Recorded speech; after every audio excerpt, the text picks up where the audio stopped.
Notre société est en constante métamorphose. Il est important de comprendre les événements qui se produisent autour de nous. Des histoires incroyables, sensibles, choquantes, inimaginables.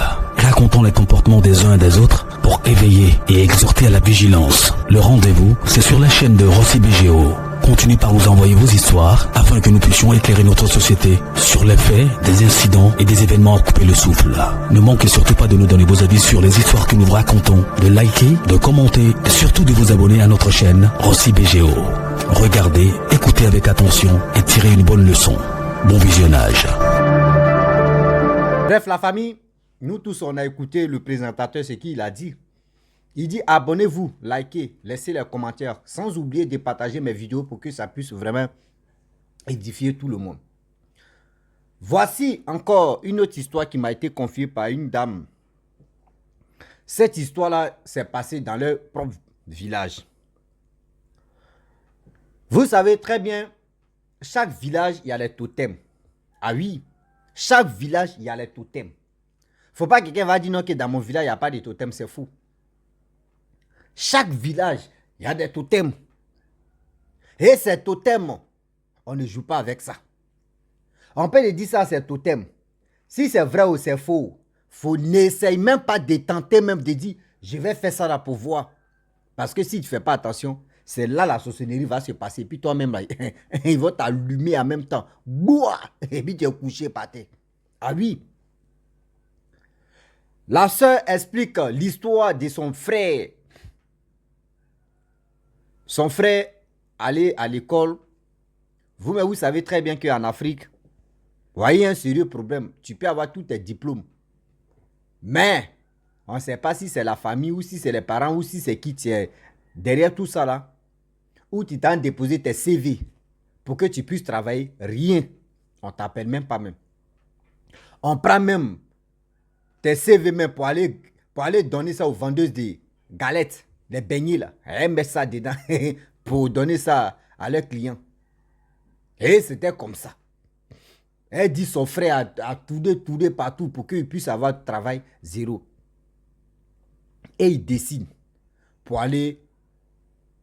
se retenir au village pour faire son champ. Et lorsqu'il arrive au village, il est né au village, il a grandi au village.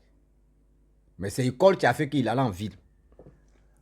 Il savait très bien que dans le village, des marigots, des puits qui sont là-bas, le poisson qui est là-bas, on ne mange pas dans les marigots là. Les poissons qui se trouvent dans les marigots, on ne mange pas. Aujourd'hui, il y a des gens comme cela dans leur village, il y a des poissons qui sont dans les marigots, les gars ne mangent pas. Parce que quand tu manges ça, soit tu as tombé malade, ou tu as douf, ou soit quelque chose de malheur va t'arriver, ou soit tu ne sais même pas c'est quoi qui t'attend. Les grands-parents ont expérimenté et eux, ils ont vu que oui, ces poissons-là, on ne mange pas. Or, ces poissons-là, quand ça se trouve dans ton marigot et tu manges le poisson, immédiatement, c'est-à-dire, dans la semaine, c'est fini. Marigot ne va plus être marigot, marigot devient sécheresse. C'est-à-dire, l'eau même disparaît dans le marigot là. Tout le monde connaissait comment on ne doit même pas manger les poissons qui sont dans le marigot. Lui, il savait. Mais ce jour-là, il a fait son champ, tout ça là. Et dans son village, il y a des associations. Telle semaine ou tel jour, on va aller chez toi là-bas pour travailler là-bas. Mais quand on arrive chez toi, c'est toi qui dois préparer. Vous connaissez comment les gars font les associations de ce qui se passe au village où on s'en travaille chez l'autre, c'est comme ça. Lui, à son tour, la veille, lui n'a pas acheté les condiments, les poissons, viande, tout ça là. Or, dans son champ, il y avait marigot là-bas. Donc, il arrive, il dit, moi, hier, j'ai cherché partout. Oh, hier, il n'a pas cherché. Hier, il a cherché partout, il n'a pas trouvé poisson ou viande. Bon, vous savez très bien, les hommes entre eux, quand l'autre dit, on n'a qu'à faire ça là, l'autre dit, on n'a qu'à aller, on va faire. Bon, eux, ils ont commencé à avoir faim.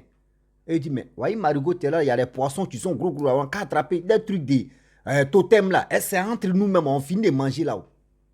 Si on finit de manger là, est-ce que, qui va dire à l'autre, Ou qui va aller dire au village là-bas qu'on a mangé chose à poisson de marigot là. Ils sont descendus dans l'eau, dans marigot là, à attraper le poisson qu'ils pouvaient attraper. Ils ont préparé, ils ont mangé eux-mêmes, ils étaient contents.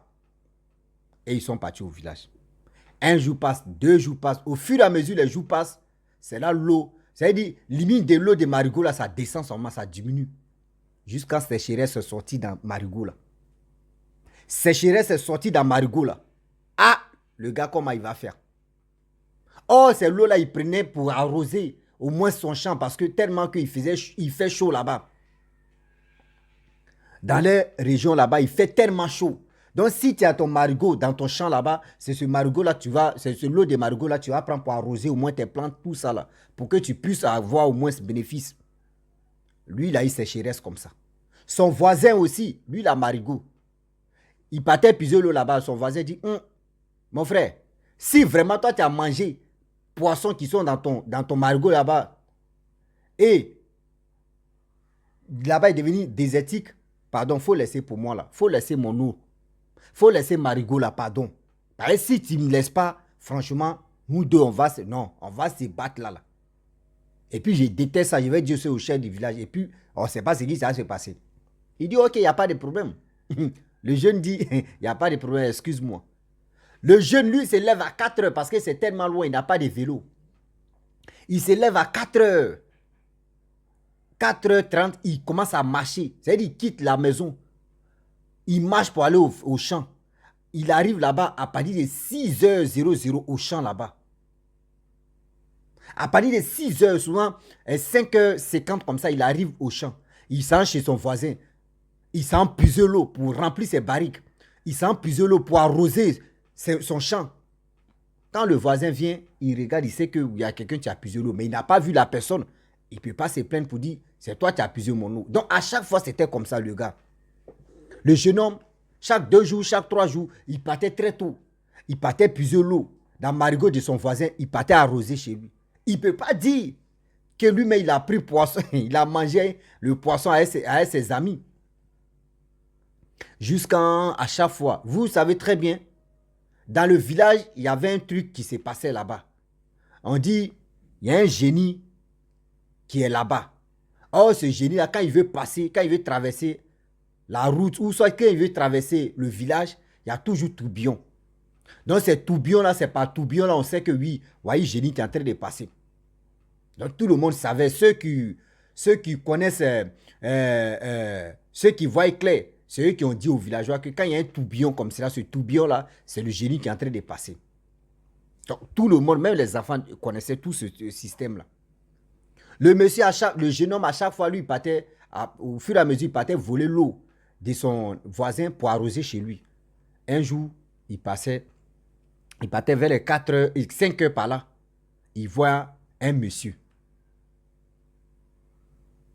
Le monsieur vient vers lui. Lui aussi, le monsieur venait au village, lui, il partait au champ. Ils sont croisés. Le monsieur s'est arrêté. Lui aussi s'est arrêté. Il a salué le monsieur. Le monsieur n'a pas répondu. Le monsieur l'a regardé. Le monsieur même n'a pas dit un mot. Il répète encore, ça va, monsieur? Le monsieur ne répond pas. Il a commencé à fixer le monsieur. Après, il a pris son chemin. Lui, il est parti. Parce que lui, il dit, il va prendre l'eau là. Un jour, deuxième jour, il a croisé le monsieur. Pareil, même endroit là. Troisième jour, troisième fois, même endroit, quatrième fois. Il ne comprend pas. Cinquième fois, le monsieur dit, oh, à chaque fois, il salue le monsieur. Hein. Le monsieur dit, mon frère, il dit oui. Il dit, toujours on se croise ici, non? Il dit oui. Il dit, s'il te plaît, faut plus on va se croiser ici encore. La prochaine fois, là, faut plus on va se croiser ici. Il dit, aïe, quoi? Il dit, non, je t'ai dit, faut plus on va se croiser ici. Il dit, ok, il n'y a pas de problème. Et lui, il a continué son chemin, il allait voler l'eau. Il a arrêté d'aller à 5 heures parce qu'il a dit à sa maman que il a croisé quelqu'un, tu lui as dit, il ne faut plus, il va partir, attends. Donc, sa maman dit, il ne faut plus, tu vas faire ça. Tu ne sais pas qui t'a dit ça ou qui est venu te parler. Donc, il ne faut plus faire ça. Donc, lui, il a accepté. Il allait dire à son petit frère pour dire, petit, voyez, un jour, je partais à 5 heures pour aller puiser l'eau, pour arroser mon champ. Vous voyez, quelqu'un que j'ai vu, il dit, oh, faut laisser les trucs comme ça. Faut laisser les trucs comme ça, faut laisser les trucs, eux, ils sont là. Moi, si c'est moi là, moi, il y a les puiser l'eau là. Ah, lui, il a laissé. Oh, à ce temps, dans le village, vous savez très bien que à l'époque, on peut quitter ici, faire comme 1 kilomètre, on peut aller au campement, ou on peut aller, on peut dire 200 mètres, 300 mètres, pour aller regarder télé. Nous tous, on a fait ça, les télé blanc-noir là. Les télé blanc-noir là. Ou quelqu'un sort, lui, il a habillé rouge, ça sort noir. Il a habillé noir, ça sort noir. C'est blanc seulement, ça sort blanc. Sinon, les autres couleurs là, ça sort noir. Ah oui. Donc, les gars partaient regarder télé chez un monsieur là, dans le village. Mais c'est un peu loin. À chaque fois, les gars partaient regarder télé. Les gars partaient regarder télé. Le jeune homme, lui, souvent, il peut se lever là. Il dit non, lui va regarder des films. Avant qu'une minute arrive, on dit non, le gars, il a veillé. Donc, où tout le monde sont fatigués, à partir de 23h, 22h, tout le monde sont fatigués, il veut rentrer. Propriétaire des maisons, souvent, il met sa maison il met sa télé dans la maison. Ceux qui peuvent regarder, regardent, et puis après, eux, ils s'en vont chez eux. Lui, seul, il est resté. À chaque fois, c'est comme ça qu'il faisait. À partir de 1h, lui, il partait à la maison. À chaque fois, lui, il s'en va à 1h, 2h, 1h, 2h. À 1h, il voit, il y a un monsieur, tu le vois. Le monsieur dit, ah, mon frère, s'il te plaît, il ne faut plus, je vais te voir là, à cette heure-là ici. Oh, c'est le petit frère qui disait, lui, il est courageux. Lui, si c'était lui qui était à la place de son grand frère, le monsieur qui lui a dit, non, il ne faut plus, il va partir là-bas, à partir de cette heure-là. Lui, il va partir là. C'est lui maintenant, Génie a vu maintenant. Génie dit, s'il te plaît, la nuit comme ça, il ne faut plus, tu vas passer comme ça, c'est pas bon. Il dit, toi, tu es qui? Et puis toi, tu as me dit ça. Il me dit, ok, il est parti. Deuxième fois, ça s'est répété. Le gars dit, s'il te plaît, il ne faut plus faire ça. Ça fait 2 fois qu'il te dit ça. Il ne faut plus, tu vas faire ça. Il dit non. Que ce qui est en train de dire là, moi ça rentre. C'est-à-dire, ça rentre, ça sort ici. Il dit, ok. ça commence à être intéressant. Troisième fois, le gars l'arrête. Il dit, mais quand je te parle là même, là, toi, tu n'aimes pas écouter l'homme. Il dit, toi, tu es qui? Et puis toi, tu as me dit, non, que moi, je n'aime pas écouter l'homme. Que vos bêtises là, vous pensez que moi je suis dedans. Ah, le gars dit, attends, non, on est arrivé dans Palab. Il dit, oui, on est arrivé dans Palab. Entre les deux, ils ont commencé à se battre. Lui est Génie. Ah, la dame, tu m'as expliqué l'histoire là. Lui est Génie, ils ont commencé à se battre. Boum, boum. Elle dit non, le Génie, il a commencé à avoir 2 bras, 5 bras, 3, 6 bras maintenant. Si le gars là, il pleut coup de peu, tout. Ses pieds me tout. Le petit est tombé, évanoui, va moi.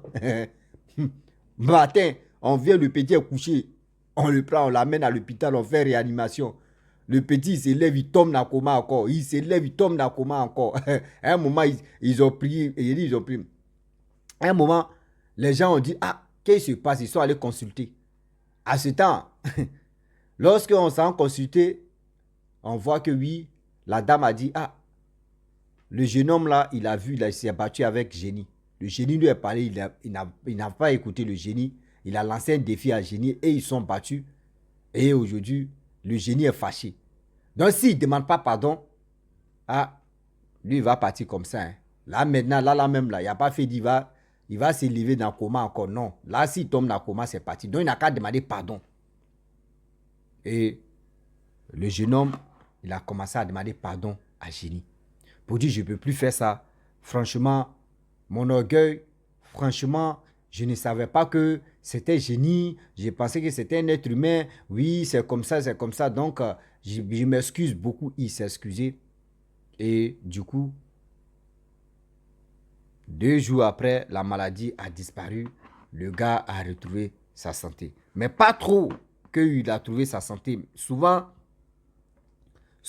ça, il est calme. Souvent, ça commence à un peu péter, mais il a retrouvé au moins sa vie.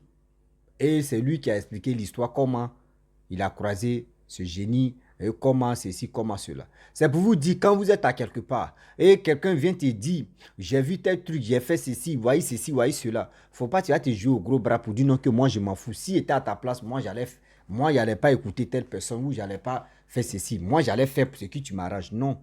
Parce que tu ne sais pas. Tu ne sais pas. Si quelqu'un vient te dire, ouais, tel truc, tel malheur, dis-toi que, ah, merci beaucoup. Parce que si vraiment tu ne veux pas écouter, puis tu veux faire ce qui te passe dans la tête, tu vas prendre des balles perdues. Tu vas prendre des balles perdues sans te rendre compte. Donc, il y a des choses aujourd'hui, des jeunes gens, aujourd'hui, les gars ne disent plus si c'était là. Parce que quand on leur dit ça là, c'est pas bon là. C'est pas bon. Quand vous arrivez à quelque part, on vous dit, ouais, le totem de ce village ou de tant. Écoutez très bien et respectez ça. Écoutez très bien et respectez ça. Moi, je connais village voisin de mon village. Il y a à 2 km de mon village, il y a le village qui est là. Eux ne mangent pas gazelle. Eux, c'est leur totem. Eux ne mangent pas gazelle. Il y a d'autres villages aussi qui ne mangent pas tortue. Il y a d'autres villages aussi qui ne mangent pas ceci, qui ne mangent pas serpent, qui ne mangent pas tellement de choses que les gens ne mangent pas. Il y a d'autres aussi qui ne mangent pas, même les nourritures, même ignam, il y a des ignames, il y a plusieurs ignames. Il y a ignam là, c'est rouge comme ça, ou bien rouge, que les gens ne mangent pas. Il y a d'autres même, dans les villages, eux ne mangent pas choses crap. D'autres ne mangent pas escargot. D'autres ne mangent pas papaye. Tellement de choses qui sont les totems. Quand tu leur demandes, on dit, ouais, à l'époque, nos arrière-grands-pères, voici ces grands-parents, c'est qui ils ont expliqué comme l'histoire. Donc, ça coûte ça, on ne mange pas. Respectez ça. Si toi, tu ne sais pas et tu manges, souvent, il y a des boutons, tu sors sur toi. On dit que tu es allergique à ça. En réalité, tu ne sais pas si c'était totem de tes parents ou soit de tes grands-parents qui sont là. Donc, la famille, vraiment, j'aimerais m'arrêter là. Et je vous dis, si tu es nouveau, tu es nouvelle sur ma vidéo, il faut t'abonner sur ma chaîne YouTube, ma page Facebook, Instagram. N'oubliez pas de partager mes vidéos. Et aussi, venez, vous allez vraiment expliquer votre histoire. Voilà. Et aussi, je passe là pour dire aux gens, si tu veux faire ta pub, pour que je puisse vraiment faire la promotion de ta pub, de tes produits ou de tes marchandises ou soit de ton commerce, je suis disponible. Mon numéro WhatsApp est là. Vous pouvez prendre ça, c'est uniquement WhatsApp, c'est pas appel direct. Voilà. Donc, appelez-moi et on va échanger. Et ce que vous voulez dire, on va trouver terrain d'attente si je peux faire et je vais le faire. Donc, je vous dis, abonne-toi, faut liker et à très bientôt. Ciao. Bisous. On a ça.